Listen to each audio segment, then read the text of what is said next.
Hi guys, my name is Ilmengo and today I want to show you my lag-efficient spruce tree farm for 1.9 and above.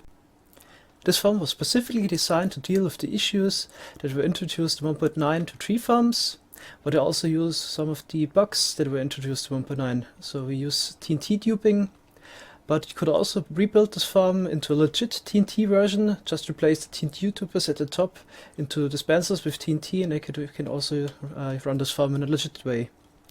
You could also use this farm in 1.8, but obviously you can't use the TNT duping.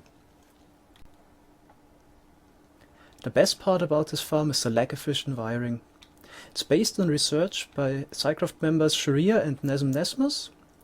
So Sharia found out while codinging that redstone dust causes a lot of lag. It's one of the main lag causes in the game at the moment. The reason is that it causes a lot of unnecessary block updates, and especially higher signal strength cause a lot of lag, because instead of decrementing from, for example, signal strength 15 to 0 in one step, it would go down to 14, 13 and so on, and each step causes block updates. In order to deal with that issue, I used as few redstone dust as possible, and when I used redstone dust, I used lower signal strength with cauldrons, for example. Also, I took out some of the water out of the cauldron that I would, for example, just use signal strength 2 here and 1 in this place.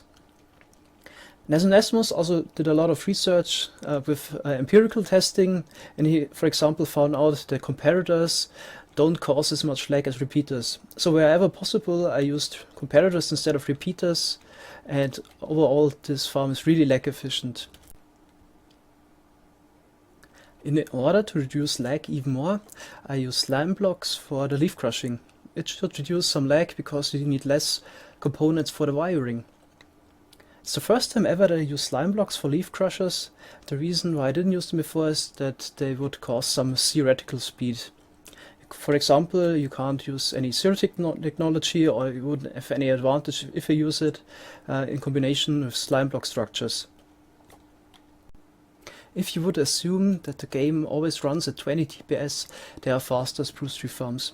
But I would go as far as to claim that for 99% of the people, this spruce tree farm would be faster than the other ones. I'm speaking from my own experience here. With a mostly redstone dust based 2x2 spruce tree farm on our SMP server, that in theory should produce 80,000 logs per hour if you assume the game would run at 20 TPS. But since redstone dust causes so much lag, even on our decent server, we only get about 13 to 14 TPS, and this results in only getting 50,000 logs per hour in real-time rates. But the new 2x2 spruce tree farm runs at steady 20 TPS on the same server. This opens a lot of new possibilities for us. For example, we have some leeway and we could build a mob farm to supply the farm with bones next to it, without cutting into the rates even more. Or we could add a furnace array to reduce charcoal. In order to reduce lag that would be caused by light updates, I would recommend to build a solid platform above the farm. And in order to deal with spawning mobs in the overworld, I made this farm spawn-proof, so I covered all of the possible spawning spots with either slabs or with leaf blocks above the slime blocks. Using TNT instead of withers to break the logs has the main advantage that you don't need to do any tedious bedrock removal to shape a bedrock wither cage, and you can also build this farm in the overworld instead of being limited to the nether in the wither version. In the best case, a full 2x2 spruce tree would be grown and harvested every 1.6 seconds. Since it takes 4 seconds for TNT to explode, I had to add an intermediate storage with those fence gates.